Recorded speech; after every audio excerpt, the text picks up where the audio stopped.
The rain came first, as it always did in New Guinea. Thick curtains of water poured out of cloud towers that rose like black cathedrals over the Owen Stanley Range. Even at 10,000 feet, the cockpit of the P-38 was damp, its canopy beaded with condensation, the air heavy with the smell of wet jungle far below. Lieutenant Richard Ira Bong, a 22-year-old farm boy from Poplar, Wisconsin, pulled his oxygen mask tight and leaned forward into the gun sight. The lightning hummed around him, both Allison engines steady, the vibration more reassuring than any prayer. It was his first combat sortie. The 9th Fighter Squadron, his assigned unit, was still getting its P-38s sorted at Schwimmer Field. For seasoning, headquarters had loaned him out to the 39th Squadron flying out of Port Moresby. Nothing about the arrangement was formal.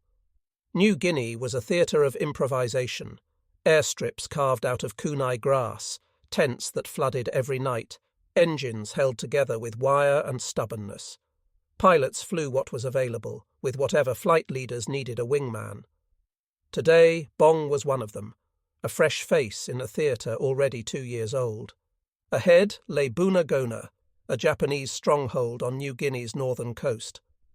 For months, Australian troops and a handful of Americans had been locked in a grinding fight in the swamps and jungles, where disease killed more reliably than bullets. Above that misery, the air war played out in fast, brutal flashes. The Japanese still owned the initiative, with veteran Zero and Oscar pilots who had been flying combat since China. Against them, the Americans were learning on the job. Bong's P-38 was different. New Guinea had seen P-40 and Airacobras, sturdy enough but limited. The Lightning was something else entirely. A twin-engined Predator with turbo-superchargers that breathed freely at altitude and firepower concentrated in its nose, 4.50 caliber Browning machine guns and a 20mm cannon all hammering straight ahead. No convergence angles to worry about. When you got an enemy in the sight, you could write your name across his airframe with metal. The problem was getting there alive. In New Guinea, the jungle didn't forgive mistakes. Engines failed and there were no runways to glide to. Weather could erase a formation in minutes.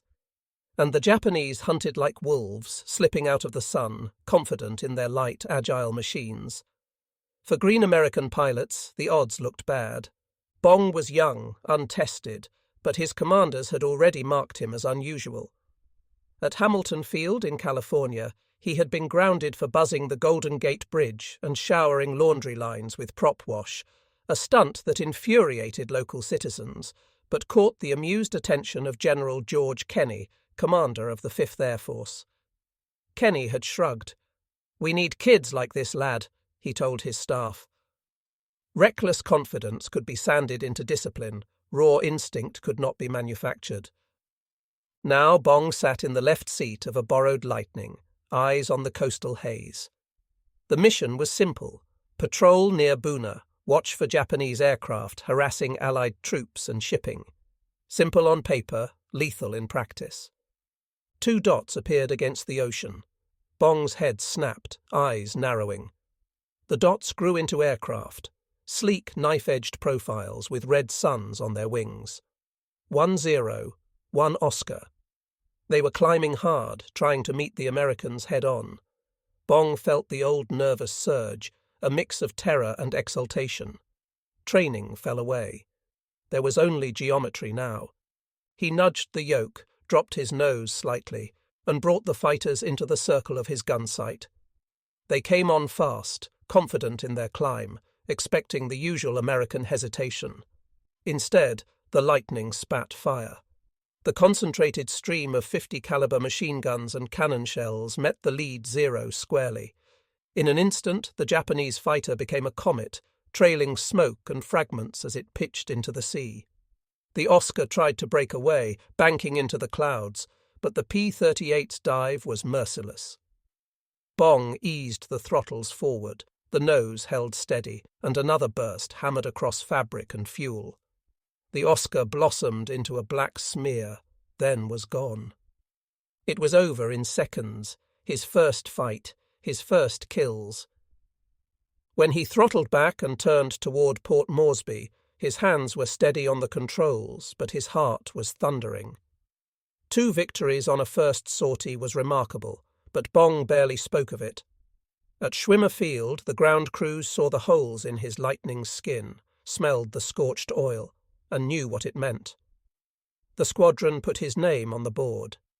Headquarters pinned a silver star to his tunic. But the greater reward was more subtle, the nods from older pilots, the unspoken acknowledgement that he belonged. For Bong, the real lesson wasn't glory, it was arithmetic. Each combat sortie was a problem set: range versus fuel, altitude versus weather, ammunition versus opportunity. The P-38 solved some of those problems better than any other American fighter. 2 engines meant that a damaged Lightning could limp home where a single-engine P-40 would vanish into the trees. The turbo superchargers gave it speed and power in the thin air where Japanese planes gasped. And the nose guns delivered a straight, unbroken storm of lead that didn't forgive mistakes. The campaign in New Guinea was about solving arithmetic faster than the Japanese could. Supply lines were long and fragile. Every drop of aviation fuel had to be ferried over mountains or shipped in by convoy. Every bullet fired meant another crate had to survive the submarine-infested Pacific. Every pilot lost was a year of training gone. The Americans couldn't afford waste. Efficiency was survival. Bong, for all his youth, seemed to understand this instinctively. He didn't spray ammunition. He fired only when the sight picture was good. He didn't chase an enemy into a turning fight he couldn't win. He used the Lightning's speed and dive to control the geometry. Even in his first encounter, the habits of discipline were there. That was what impressed his superiors most. General Kenny watched the reports and smiled. Here was a farm boy from Wisconsin who flew like a professional gambler, cautious until the odds tilted his way, then all in with ruthless precision. Kenny knew what that meant. The air war in New Guinea would be long and punishing. It needed aces who could survive, not just score. Bong, he judged, had the makings of both. As 1943 opened, Bong returned to his own unit, the 9th Fighter Squadron of the 49th Fighter Group. Schwimmer Field became his home, a strip of steel matting carved out of the kunai grass, surrounded by mountains and swamps that swallowed careless pilots whole. From there he would fly mission after mission into skies filled with storms, enemy fighters, and the endless green of the jungle. But on December 27, 1942, the story had only begun. A new pilot, in a borrowed aircraft over a contested coastline, had taken his first measure of the enemy, and won. The jungle campaign would demand much more in the months to come: patience, endurance, a mastery of the P-38's unique strengths. Yet in that first sharp encounter, the pattern of Richard Ira Bong's war was set.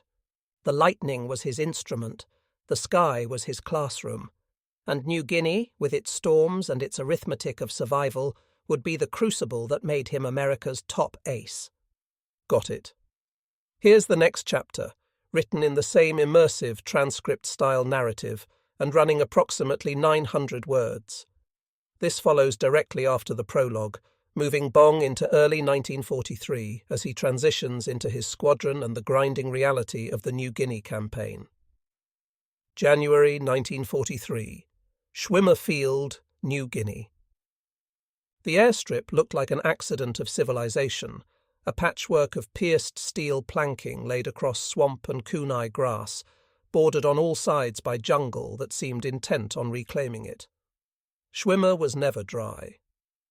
After each rainstorm, and the rains came daily, mud seeped up through the steel matting so that every takeoff and landing rattled like driving across a washboard. At night, engineers tried to tamp it down with logs, sandbags, even wrecked trucks, but the next morning the field sagged again. This was the war Bong had entered.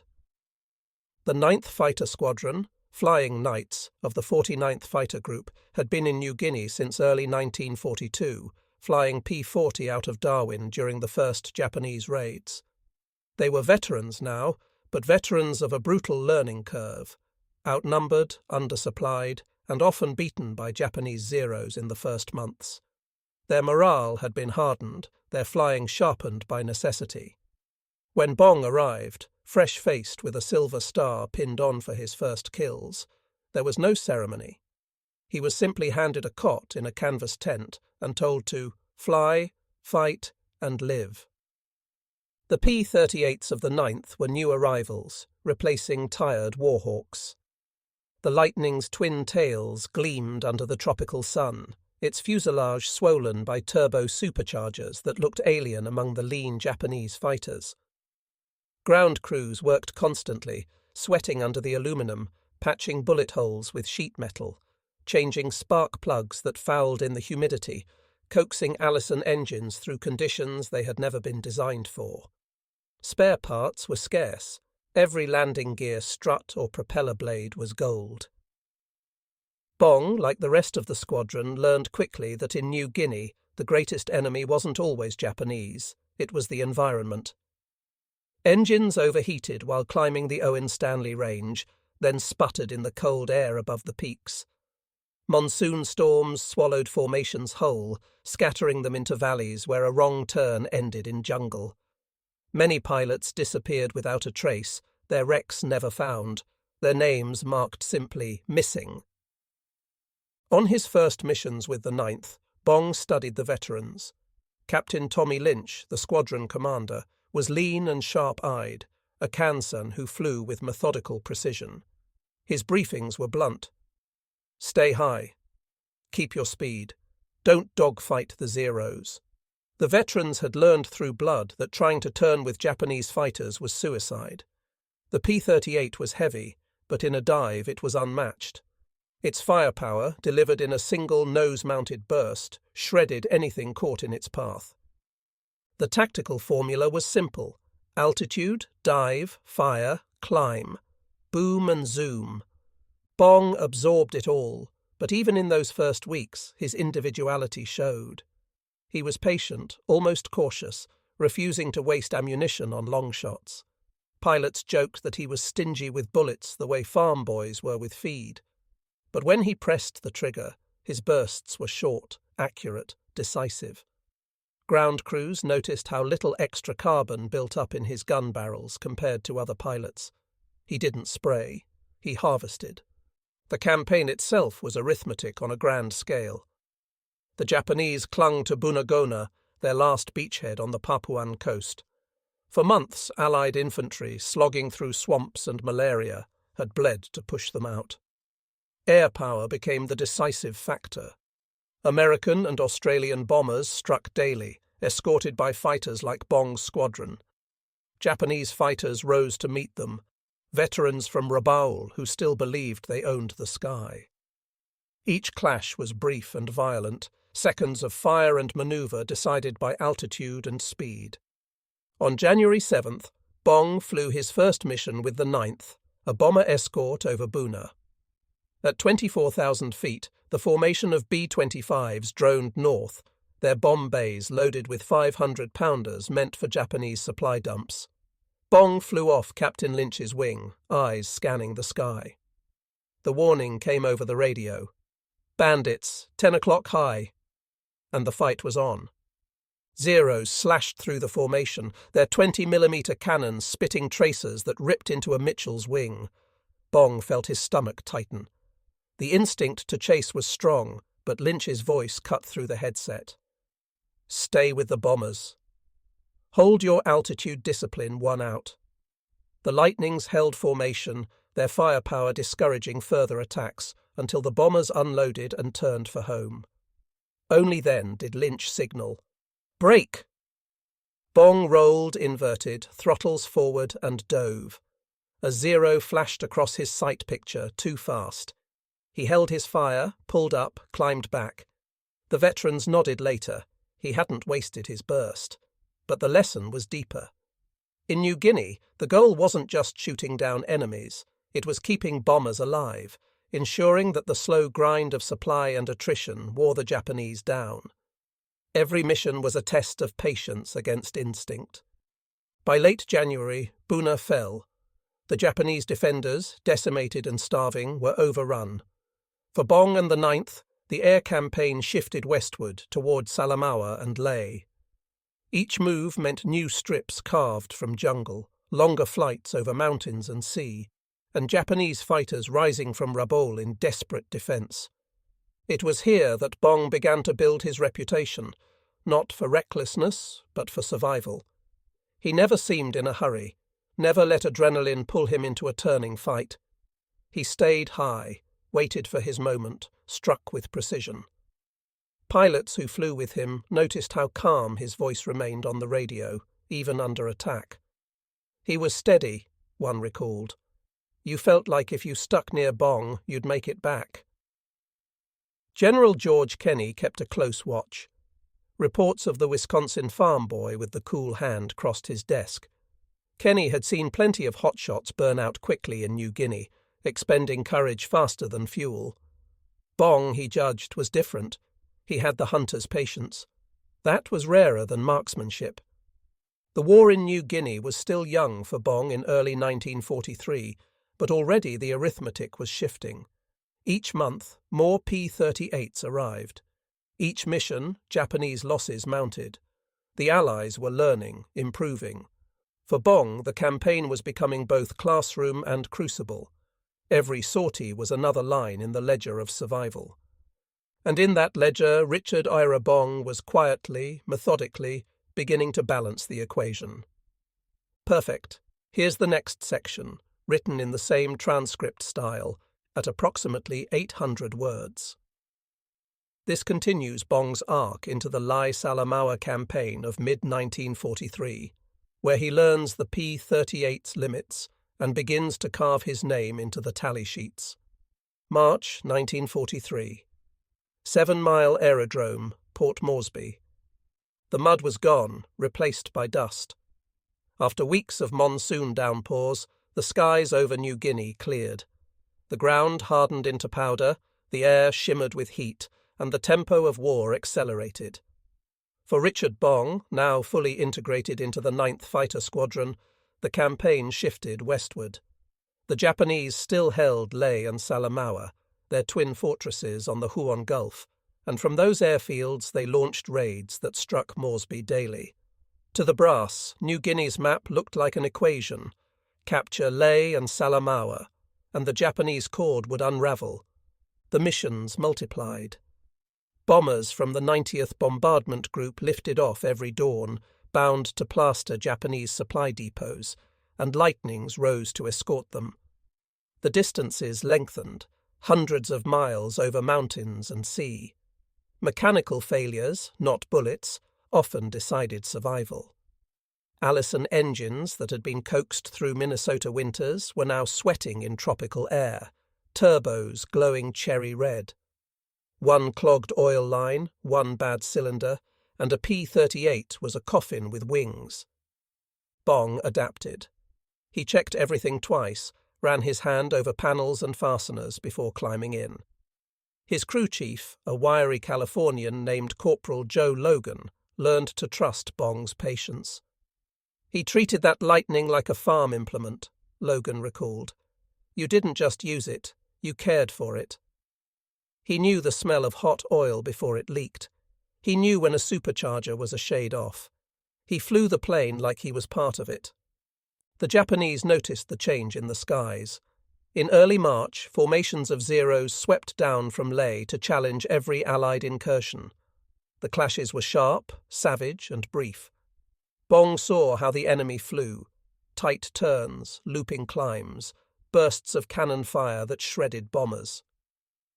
The Zero was graceful, almost delicate, but its pilots fought with ferocity. On March 3rd, Bong joined one of the most chaotic fights of the campaign, the Battle of the Bismarck Sea. 8 Japanese transports loaded with troops and supplies steamed toward Leyte, guarded by 8 destroyers. Allied bombers attacked relentlessly, sinking ship after ship. The sky was filled with smoke, flames, and fighters clawing for advantage.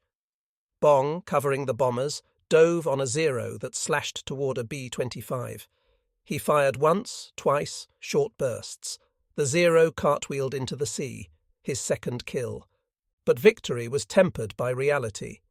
Several of his squadron mates never returned.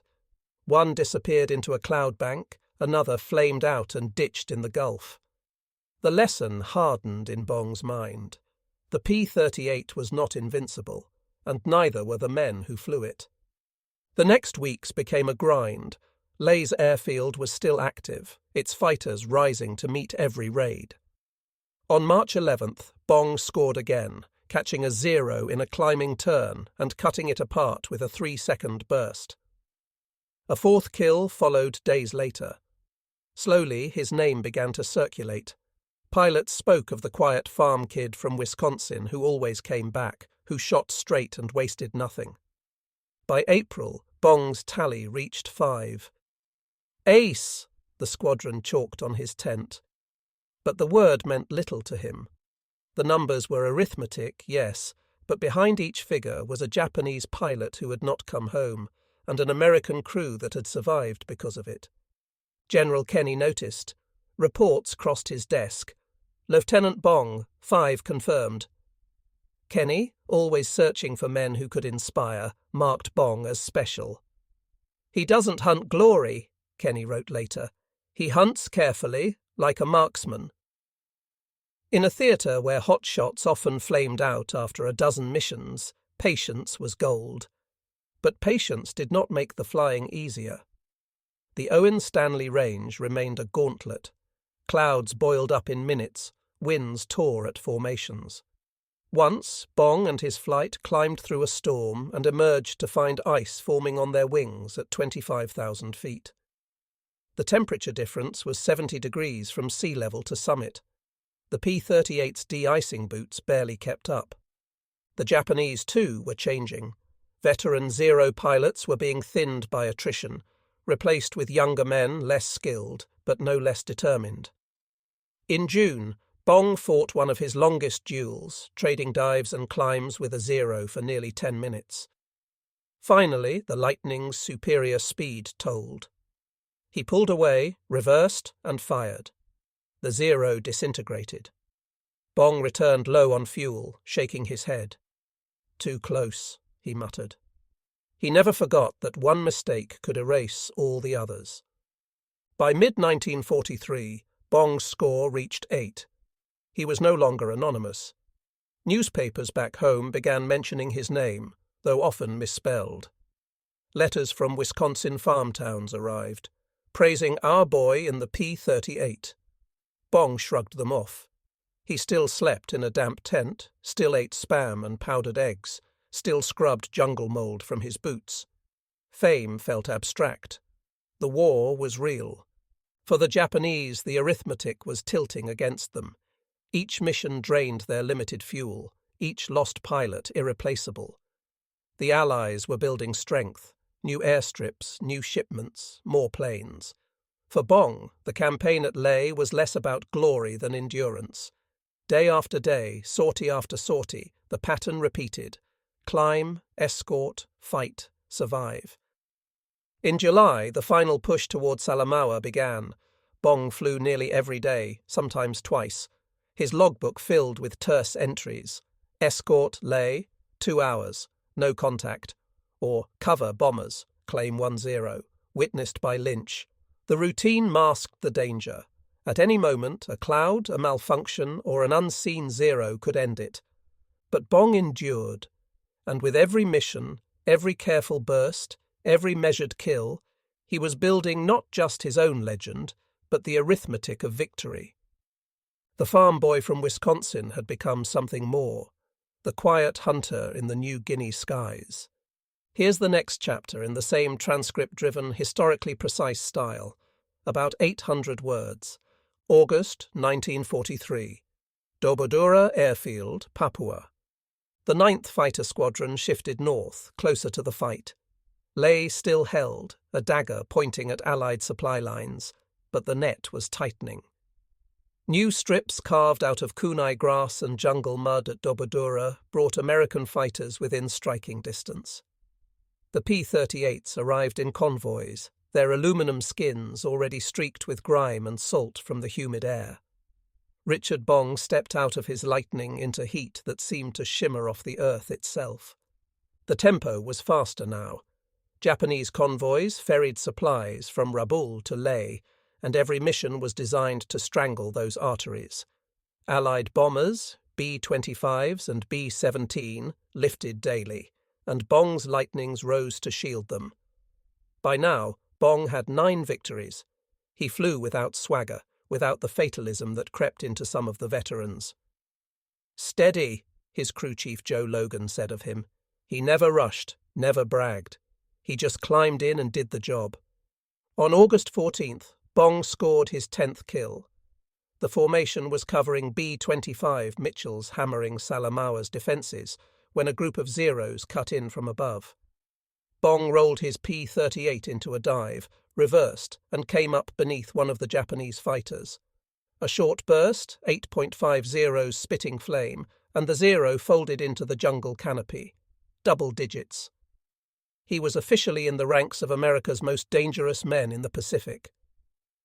General Kenny took notice again. From Brisbane, he wired congratulations, but tempered it with instruction. "Don't get reckless. You've got the touch. I'd rather have you for the long war than one lucky day." Kenny had begun using Bong's name when visiting units. "There's a boy from Wisconsin who's making the lightnings shine," he'd say. To Kenny, Bong wasn't just a pilot. He was proof of concept. The P-38 could work in the Pacific. The Japanese, meanwhile, were bleeding. By mid-August, Leyte was cut off except by sea, and even that lifeline was shrinking. Their Zero pilots were still brave, still aggressive, but attrition was hollowing the ranks. Veterans were scarce. Replacement pilots often had fewer than 200 flight hours, many thrown into combat with barely 30 in the Zero itself. Against Americans now seasoned by months of constant missions, it was a losing equation. Bong, however, refused to underestimate them. On August 26th, he nearly paid for a moment's miscalculation. Escorting A-20 Havocs toward Leyte, he spotted a lone Zero angling in. He fired, clipped it, and pressed too close. The Japanese pilot, wounded but unbroken, flipped his aircraft into a sudden vertical loop. Bong overshot. Cannon rounds ripped across his wing, shredding aluminum, nicking control cables. He fought the Lightning back to Dobodura, landing with one engine coughing smoke. On the ground he looked at the holes, shook his head and muttered, "Sloppy." The lesson stuck. The rhythm of operations left little time for reflection. Pilots flew, ate, and slept in cycles. Letters home were rare luxuries, often smudged with sweat and jungle mold by the time they reached Wisconsin. Bong's parents read newspaper clippings that called their son a hero, but his letters remained plain. "We fly often. Weather's bad. Food's worse. But I'm fine." In September, the Allies began the final push on Leyte. The Japanese launched desperate counterattacks, Zeros rising in groups of 20 or more. On September 5th, Bong scored again, cutting through 2 Zeros in quick succession while protecting C-47 transports, dropping paratroopers near Nadzab. His tally climbed to 12. By September 16th, Leyte fell. Allied troops occupied the shattered airfield, and the Japanese survivors retreated into the jungle. For Bong and his squadron, the campaign was a vindication. The P-38 had not only held its own, it had proven decisive. Its range allowed escorts where shorter-legged fighters could not go. Its firepower chewed through Zeros and bombers alike. But the price was steep. The 9th Squadron lost men every week, mechanical failures, weather, combat. Bong attended too many memorial services, each one a grim reminder that the line between ace and casualty was paper-thin. In his tent he kept no souvenirs, no enemy flags or trophies. Only his logbook, entries terse and factual. Claim 10, Leyte area. Witnessed by Lynch. By late September, Bong's score reached 15. His commanders pressed him to rest, to rotate out, but Bong resisted. "The war's here, and I'm here," he said simply. General Kenny compromised, pulling Bong back occasionally to fly liaison runs or demonstration flights, then releasing him again to the front.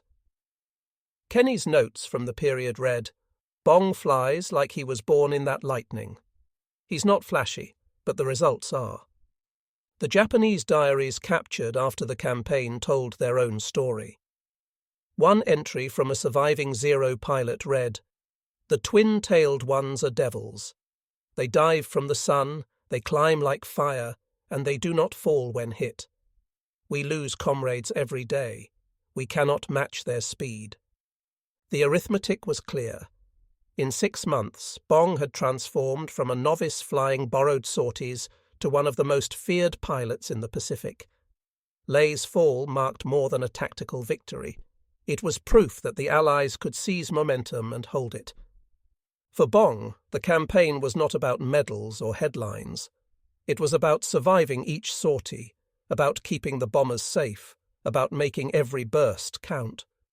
15 victories were only numbers scratched into a logbook. What mattered was that Leyte was finished, Salamaua crumbling, and the road to Rabaul opening. The boy from Wisconsin was now more than a farm kid in the jungle. He was a hunter whose patience, precision, and quiet resolve were shifting the balance of the Pacific Air War. Here's the continuation in the same archival, transcript-driven style. Around 800 words. October 1943. Port Moresby, New Guinea. The maps on the 13th Fighter Command's walls were changing daily. Red Japanese arrows that once pointed toward Port Moresby and Australia now bent backward, retreating toward the fortress at Rabaul. Every Allied advance, Leyte, Salamaua, Nadzab, tightened the noose. Yet the fight was far from over. Rabaul, with its multiple airfields, sheltered more than 500 Japanese aircraft, supported by warships and supply convoys. To break it, Allied bombers needed long-range escorts, and that meant the P-38 Lightning. For Dick Bong, the transition marked a new phase. He was no longer the quiet kid borrowing sorties. By October, his score stood at 16, and pilots in the 9th Fighter Squadron looked to him as a benchmark. He didn't give rousing speeches, didn't strut across the flight line. Instead, he taught by example, patience in the climb, precision in deflection shooting, discipline in disengaging before fuel margins vanished. The missions grew longer. From bases at Dobodura and later Finschhafen, P-38s pushed 500 miles round-trip, escorting B-24's Liberators against Japanese shipping and airfields. Hours of monotony at 20,000 feet were broken by minutes of chaos. A pilot learned to fight exhaustion before he fought Zeros, one squadron mate recalled. On October 15th, Bong scored twice more. The formation encountered Japanese bombers with escorting Zeros over Madang. Bong slid beneath a Betty bomber, raked it from wingtip to wingtip, then rolled into a climbing turn and hammered a pursuing Zero. 2 more notches. His tally, 18. But he nearly joined the casualty lists that same month. On October 23rd, escorting B-25s toward Rabaul, Bong's wingman called out Zeros diving from high right. Bong broke hard, rolled inverted, and snapped into a dive. At 400 miles per hour, the P-38 began compressibility, controls locking. For terrifying seconds, Bong fought to regain control, the jungle canopy rushing up. At 12,000 feet, he managed to pull out, engines screaming, wings shuddering. Back at base, he wrote simply, "Lesson, respect the dive." November brought relentless pressure. General George Kenny had shifted strategy. Smother Rabaul. Keep their air arm pinned down while we take Bougainville day after day. B-24s and B-25s went in, and Bong's squadron flew top cover. The Japanese responded with massed intercepts, dozens of Zeros and Hamps swarming the bomber streams. The sky became a brutal calculus of numbers. How many bombers returned, how many fighters were lost, how many claims confirmed. On November 5th, Bong claimed his 20th kill, a Zero that tried to claw onto the tail of a Liberator. He waited, lined up, fired, and the Zero just ceased to exist, his wingman reported. The double-digit aces were rare in the Pacific. Bong now joined their company, but his reaction remained steady. He logged it, shook his crew chief's hand, and went for chow. The Japanese diaries captured after the war showed their perspective. "The twin-tailed demons are everywhere," one Zero pilot wrote. "Their fire is unbearable. Our young pilots cannot face them." Attrition was accelerating. Japanese losses over Rabaul averaged 30 to 40 aircraft per week, with replacements dwindling. By mid-November, Bong had reached 21. General Kenny sent another message. "You're making history, son, but don't press too hard. We need you alive." Kenny had begun thinking beyond individual sorties. He saw Bong as a symbol for the home front, proof that American skill and industry could master the Pacific skies. December 1943 brought the climax of the Rabaul air campaign. On December 12th, Allied bombers struck shipping in Simpson Harbor. Bong, flying top cover, engaged a swarm of Zeros. He flamed too in rapid bursts, his lightning thundering through the melee. His tally, 23. The following week, Bong nearly didn't return. Escorting B-24s on December 17th, his P-38 took heavy damage from cannon fire. A 20mm round shattered his left engine, forcing him to feather the propeller.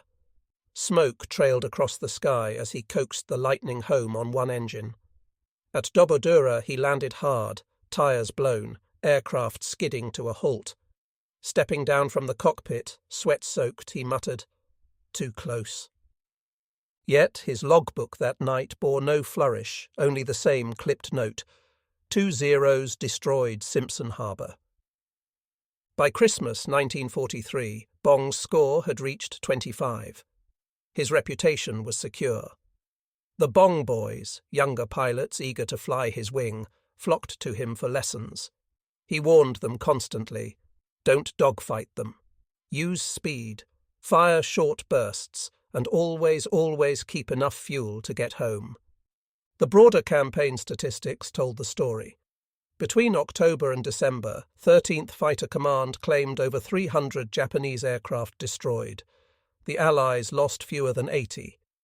Bong's share was modest in the arithmetic, but symbolic in weight. A kid from Wisconsin was proving that discipline, patience, and American engineering could wear down the vaunted Zero. Captured Japanese records after the war confirmed the effect. The 4th Air Group's war diary noted in late December, "Our strength is spent. Losses cannot be replaced. Enemy Lightning fighters dominate the skies. Morale is low." For Bong, the year closed not with triumphalism, but with exhaustion. He had flown over 100 combat sorties, many lasting 5 hours or more. He had seen friends fail to return, had walked past empty bunks too many times. The jungle war was unrelenting, the heat and malaria as deadly as the enemy. Yet he remained. December 27th, 1943, exactly 1 year since his first victories over Buna. Now he was an ace several times over, the top scorer in the Southwest Pacific. General Kenny wrote in his diary, "Bong has the makings of the greatest. Quiet, steady, deadly. He fights like the farm boy he is, focused on the task, unshaken by glory. If he lives, he'll be the ace of aces." The campaign for Rabaul was not finished, but the tide had turned. The fortress would wither on the vine, its air arm shattered. And at the centre of that transformation stood Dick Bong, whose lightning carried not just firepower, but the weight of Allied momentum. Here's the continuation, about 700 words, in the same documentary transcript style. April 18th, 1943, Bougainville, Solomon Islands.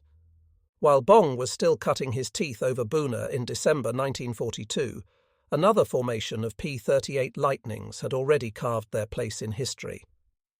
That morning, 16 P-38Gs of the 339th Fighter Squadron thundered down Henderson Field's coral strip on Guadalcanal, loaded with 310 gallons each, plus drop tanks. Their mission, Intercept and destroy Admiral Isoroku Yamamoto's aircraft. Operation Vengeance. The planning was audacious. Navy cryptographers had intercepted Japanese radio traffic detailing Yamamoto's inspection tour of forward bases. The timetable was precise. He would be over Bougainville at 09:35. The problem was distance. No Allied fighter except the P-38 could reach the intercept point, 600 miles from base, engage, and return. It would be a 1,000-mile round trip, longer than anything yet attempted in the Pacific. The pilots selected were not aces like Bong, but solid professionals. Major John Mitchell led the flight. Rex Barber, Besby Holmes, and others would execute the ambush. They flew low over the ocean at wave-top height, throttles steady, radios silent, guided only by a Navy compass course and stopwatch navigation. At 0934, right on schedule, the Japanese formation appeared. 2 Mitsubishi G-4M Betty bombers, escorted by 6 Zero fighters. Yamamoto's green-trimmed bomber glittered in the sunlight. Mitchell gave the signal. Barber and Holmes broke off, climbing hard. The P-38s roared upward, surprising the Japanese at precisely the appointed second. The battle lasted less than 5 minutes. Barber's fire raked Yamamoto's bomber. Flames blossomed, and the Betty spiraled into the jungle near Buin. Admiral Yamamoto, architect of Pearl Harbor, was dead. Holmes and others downed the second bomber. The Zeros, caught unawares, managed only fleeting defense before the P-38s dove away at high speed. The mission stunned the Japanese High Command. Their diaries, later captured, reveal the shock. "Unthinkable," wrote one officer.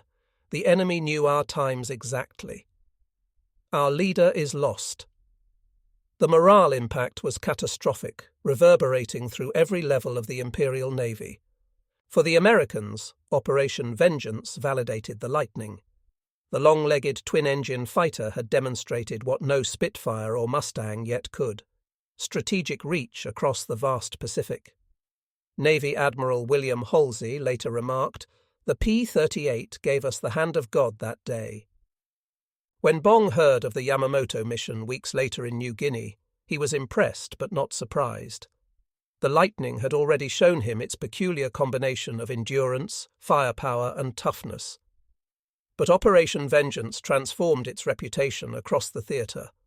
No longer just a twin-tailed oddity, the P-38 was the aircraft that had slain Japan's most revered commander. General Kenny seized on the symbolism.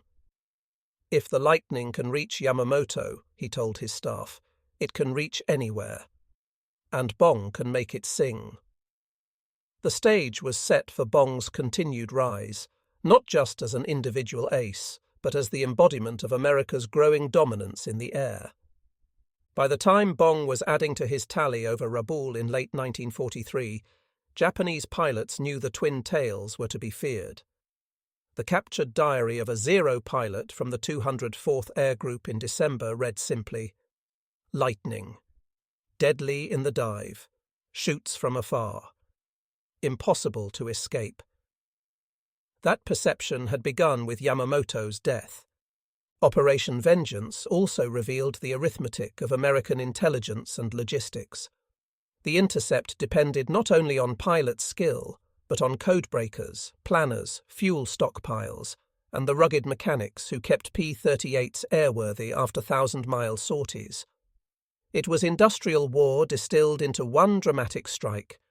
For Bong, Yamamoto's death was a reminder of what awaited him. Each mission over New Guinea was smaller in scale, but equally unforgiving.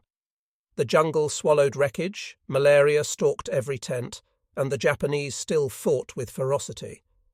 But he carried into combat the knowledge that his Lightning was part of a larger system, an air arm that could kill admirals, smash fortresses, and, given time, grind down the enemy by sheer persistence. The shadow of Bougainville lingered through 1943. Bong's squadron mates spoke of it often, using it as proof that their long, exhausting patrols mattered. "If those boys could fly 1,000 miles to take out Yamamoto," one pilot quipped, We can damn well go to Wewak. And so Bong pressed on, his personal war continuing even as the broader arc bent inexorably toward Allied dominance. The lightning had proven its reach, and Bong would soon prove its lethality in numbers no one had imagined. Here's the continuation, about 700 words, in the same historical narrative style. January 1944, Dobadura Airfield, New Guinea. The rainy season clung to the Owen Stanley Range like a curtain. Bong woke daily to the drone of insects, the smell of wet earth, and the endless humidity that warped plywood huts and spoiled rations. Yet from these muddy strips, the US 5th Air Force launched missions that would cripple Japan's northern bastions, Wewak and Hollandia. By early 1944, Bong's tally had passed 25. He was already the top ace in the theatre, though he showed little interest in the title. His letters home remained sparse, his diary matter-of-fact.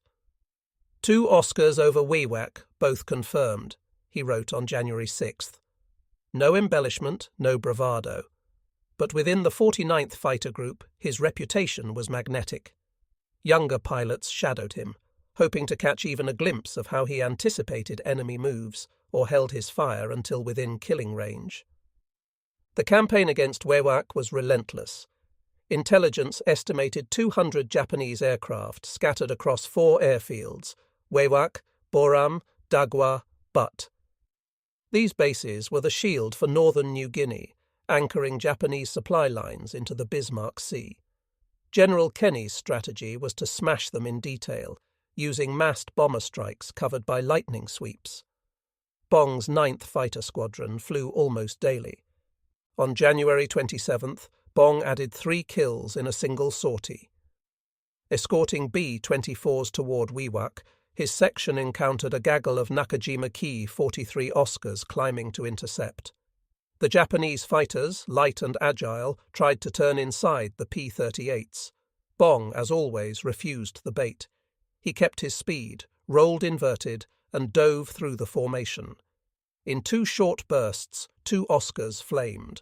A third tried to climb onto his wingman's tail. Bong cut across and shredded it with .50 caliber fire. 3 more notches. By February, his score reached 28. General Kenny, never shy about promoting heroes, summoned him to Brisbane. "Dick," Kenny told him, "you're the best we've got, but I don't want you throwing your life away. Take leave, see some cities, let the folks back home know you're real." Bong reluctantly complied, touring bases, shaking hands and posing for photographs. He disliked the attention, but understood its purpose. Back at Dobadura in March, the tempo accelerated. Operation Reckless, the landings at Hollandia, loomed. Neutralizing Japanese air power there was critical. Bong flew multiple sorties in a week, often against heavy opposition.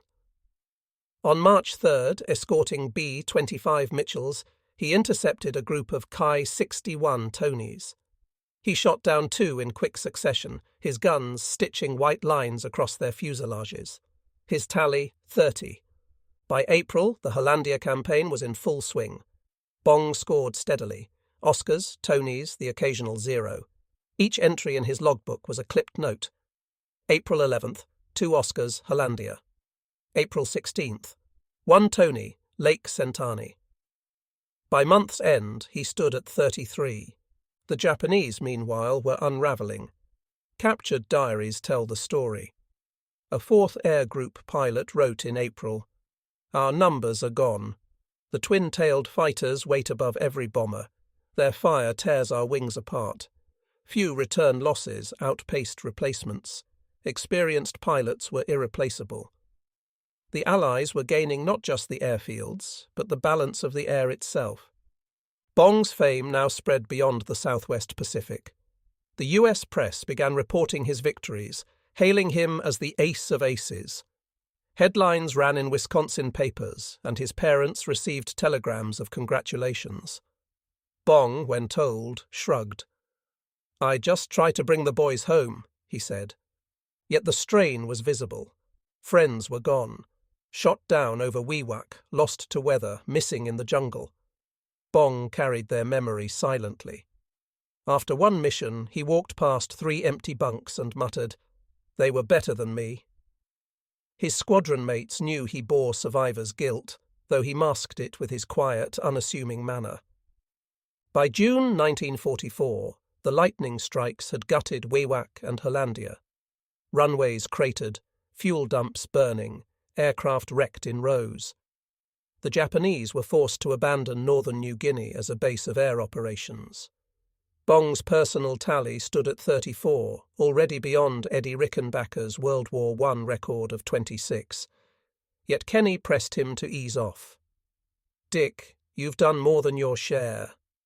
Train the new boys, keep the scorekeeper busy, but don't take foolish risks." Bong nodded, but when the next mission came, he was in the cockpit. The arithmetic of war demanded presence, and for Bong, the skies of New Guinea remained unfinished business. Here's the continuation, about 700 words, in the same style. October 24th, 1944. Leyte Gulf, Philippines.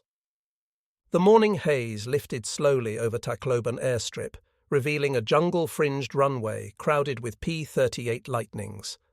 Among them sat Richard Bong's aircraft, Marge, named for his fiancée. Mechanics swarmed, checking fuel lines, arming 50-caliber guns, wiping condensation from canopies. The Philippines campaign had begun, and with it, the decisive chapter of Bong's combat career.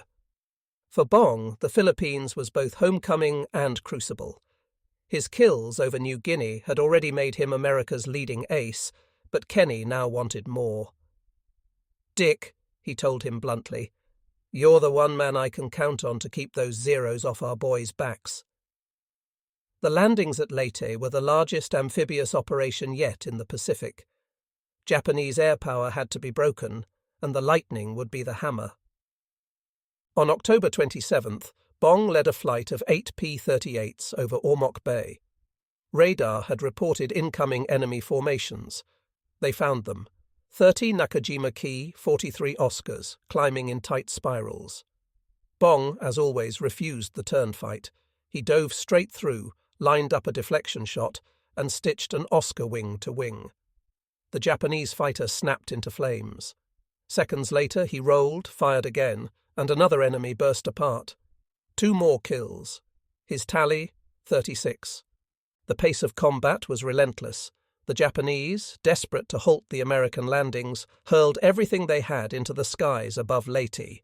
Zeros, Tonys, Oscars, and now, increasingly, kamikazes. Bong flew escort missions for troop convoys and air cover for ground troops. On November 1st, he claimed 2 more zeros. On November 5th, another pair. The numbers climbed steadily, 38, 39, 40. Each was recorded in his logbook with the same laconic shorthand. By mid-November, his tally stood at 40 confirmed victories. No American pilot in history had approached such numbers. Eddie Rickenbacker's World War I record of 26 was long surpassed. Now Bong's score towered over even the great European aces of the Luftwaffe. General Kenny telegraphed Washington, "Have in Bong the leading ace of all time. Recommend recognition." But Bong was weary. The strain of combat showed in his quiet demeanour, in the way he lingered over photographs of Marge, in the cigarettes smoked down to the filter. Friends were gone. New pilots replaced them, green boys who looked to him for guidance. He flew alongside them, steady as ever, his tactics unchanged. Patience, discipline, accuracy. But each mission carried the weight of expectation, the burden of being America's symbol. December 17th brought a milestone. Escorting B-24s over Mindoro, Bong engaged a flight of Oscars at 18,000 feet. In 2 passes he shot down 2, bringing his total to 40.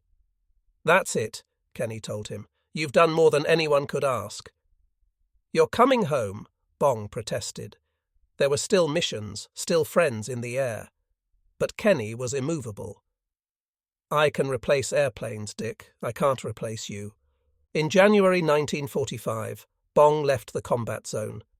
His official tally stood at 40 confirmed aerial victories and 8 probables, making him the United States ace of aces.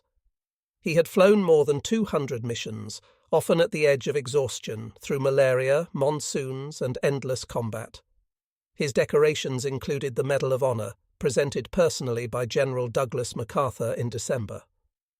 For the Japanese, Bong's name was whispered with bitterness. Captured diaries spoke of the twin-tailed demon and the pilot who never misses. For Americans, he became a legend, a Wisconsin farm boy who had humbled the best of the Imperial Air Forces. Yet Bong himself remained humble. When asked about his victories, he shrugged. I was lucky. The P-38 did the work. I just pulled the trigger. To friends, he confessed more honestly. Every time I go up, I wonder if this will be the one I don't come back from.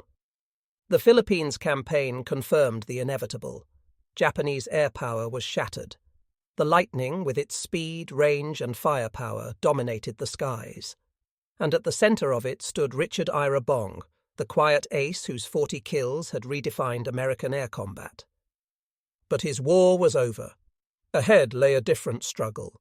The challenge of peace, the burden of fame, and ultimately a tragic end. Here's the continuation, about 700 words, in the same style as the earlier chapters. December 12, 1944.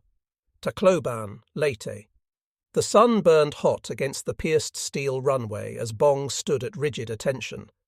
General Douglas MacArthur approached, his pipe clenched, his cap set at a rakish tilt. Before assembled airmen and press cameras, MacArthur presented the Medal of Honor to Richard Ira Bong. The citation spoke of conspicuous gallantry and intrepidity, of 40 aerial victories, of a pilot who had become the face of American air supremacy in the Pacific. Bong, uncomfortable under the flashbulbs, shifted awkwardly. He would later tell a friend, I never liked ceremonies. I'd rather be flying. The medal was the culmination of his combat career, but also its end. General George Kenney had made his decision final.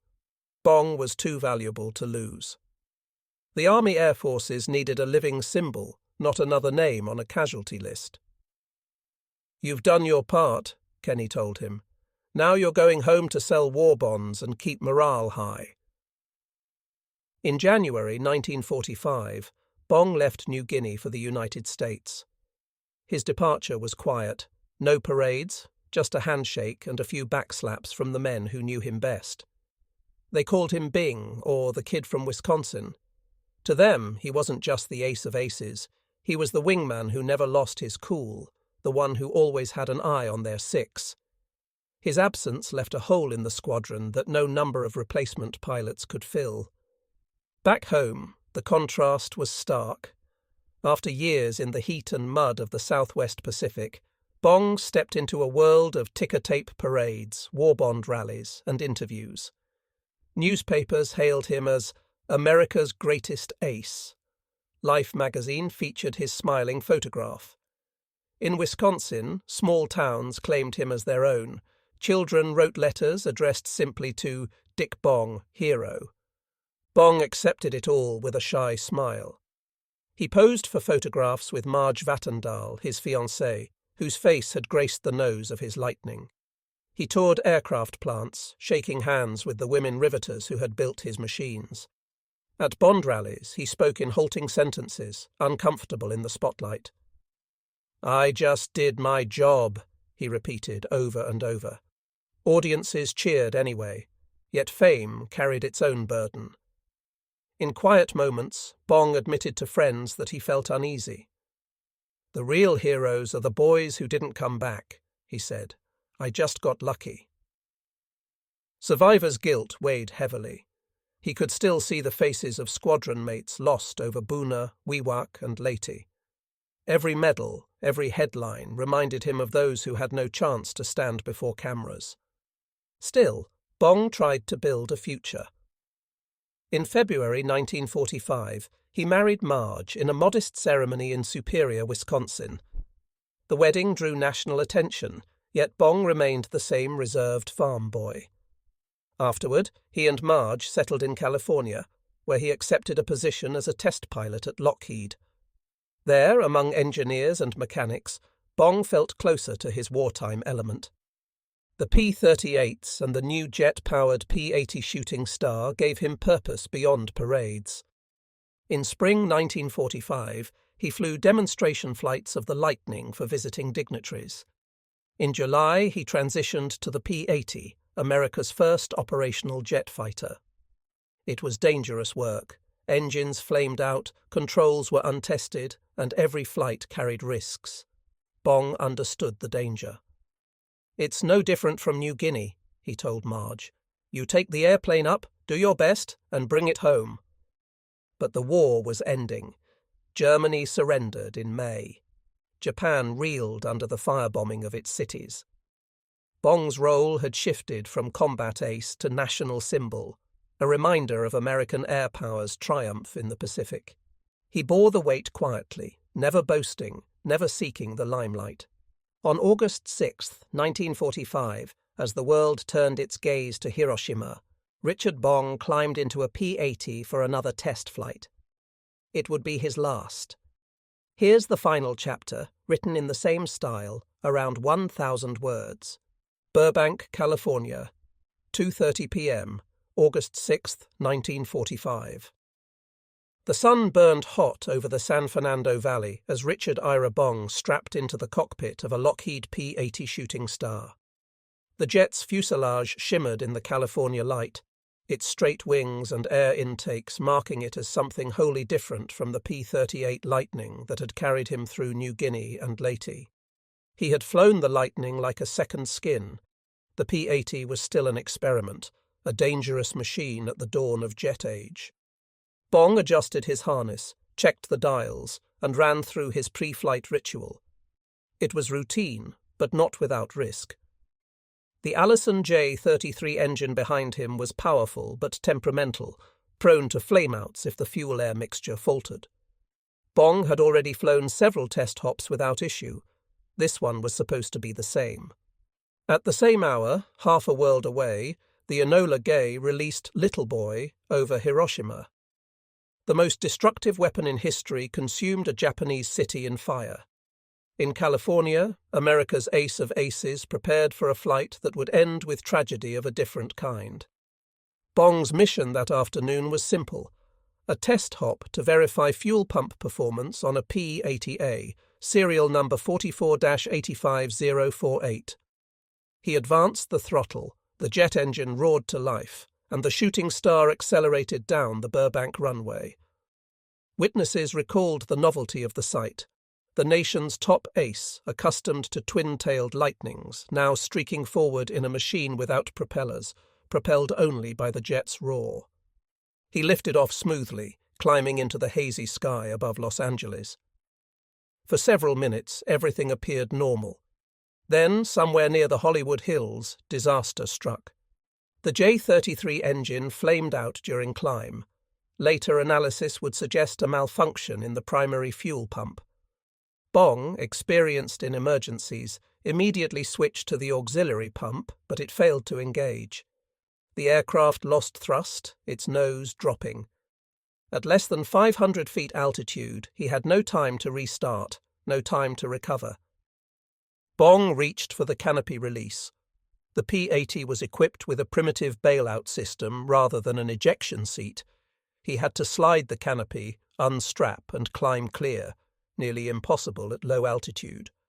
Eyewitnesses on the ground saw the jet falter, nose over, and begin its final descent. At 300 feet, Bong jettisoned the canopy. He attempted to escape, but the altitude was too low. Seconds later, the P-80 slammed into a residential area at the intersection of Oxnard Street and Satsuma Avenue in North Hollywood. The explosion consumed the aircraft and several houses. Bong's body was thrown clear, his parachute unopened. He was killed instantly. The news broke almost simultaneously with reports from the Pacific. While radio broadcasts relayed the destruction of Hiroshima, wire services carried a quieter headline. Major Richard Ira Bong, America's leading ace, killed in plane crash. For a stunned public, it was almost incomprehensible. The man who had survived 200 combat missions, who had bested the most experienced Japanese aces, had perished in a training accident at home. In Wisconsin, his parents received the telegram with disbelief. His wife, Marge, whom he had married only in February, collapsed upon hearing the news. She had spoken with him by telephone just the night before. He sounded tired, she remembered later, but he was still Dick, still my farm boy. For General George Kenney, the loss was personal. Bong was more than just my ace, he told reporters. He was my boy, the one I could always count on. We'd kept him safe through war, and then lost him in peace. God is sometimes hard to understand. The juxtaposition was jarring. On the day America unleashed atomic power on Japan, it also lost the man who symbolized its mastery of the air war. Newspapers framed the tragedy with solemn irony. "Two great blows struck at Japan today," wrote one columnist. "One from a bomb, the other from the memory of the man who humbled their pilots." Bong's funeral was held with military honors in Poplar, Wisconsin, on August 11, 1945. Thousands attended, lining the small-town streets. 6 P-38s from his old unit flew the missing man formation overhead. The Medal of Honor rested upon his coffin, along with the Distinguished Service Cross, Silver Star, Distinguished Flying Cross, and Air Medal. His score, 40 confirmed aerial victories, 8 probables, remained untouched, a record that stands to this day in American history. Post-war interrogations of Japanese officers confirmed Bong's legend. Pilots of the 4th Air Group remembered the lightning that never missed. Diaries spoke of fear in the skies above Buna and Leyte, where Bong hunted. One officer summarized, "We feared the P-38 most. We feared Bong most of all." For Americans, Bong became a symbol of the ordinary citizen turned extraordinary warrior. A farm boy from Wisconsin had matched and defeated Japan's best. His story was woven into the narrative of victory, proof that American training, technology, and determination could produce an ace who defined the Pacific Air War. Yet Bong's life also underscored the paradox of modern war. He had risen to fame through extraordinary skill, but his victories were possible only because of the industrial machine that built thousands of P-38s, millions of .50 caliber rounds, and supplied fuel across oceans. Like the Thunderbolt pilots in Europe, Bong was the product of a system that married individual courage to overwhelming material advantage. The irony of his death in a jet fighter, a machine born from that same industrial capacity, was not lost on observers. The P-80 was the future, sleek and fast, but still untested. Bong had been its victim as much as its pioneer. In 1957, Superior, Wisconsin, dedicated the Richard I. Bong Memorial Bridge. Later, the Richard I. Bong Veterans Historical Center was established, preserving his aircraft, his photographs, and his legacy. His P-38 Marge was restored and today stands as a centerpiece of American air history. Veterans who had flown beside him remembered not just his skill, but his humility. "He never bragged," recalled one pilot. "He just flew." And when he pulled the trigger, something always went down. At reunions, his name carried weight. Not only the ace of aces, but also the friend, the wingman, the Wisconsin boy who always came back from missions with a quiet grin and a line in his logbook. On August 6, 1945, 2 events framed the end of an era. Over Hiroshima, the age of atomic warfare began. In California, the greatest American ace of World War II died in a jet accident, a casualty of peace. The symbolism was inescapable. The piston-engine age Bong had mastered was ending, swept away by jets and bombs of unimaginable power. But Bong's story endures, not as tragedy alone, but as testament. He embodied the qualities of the American airman: skill, humility, endurance, and quiet courage. His 40 victories remain unmatched, but his legacy is measured not in numbers, but in memory. The boy from Poplar, Wisconsin, had climbed into a P-38 over the jungles of New Guinea and never stopped climbing, until fate intervened. His empty cockpit, like the empty tanks at La Glaise or the spent cartridges in Normandy, remains a monument to the truth of industrial war. Courage gives it meaning, but machinery shapes its fate. Richard Ira Bong, ace of aces, rests beneath Wisconsin soil. The roar of his lightning is gone, but the memory of his firepower, his victories, and his sacrifice still echoes, an enduring thunder in the American sky.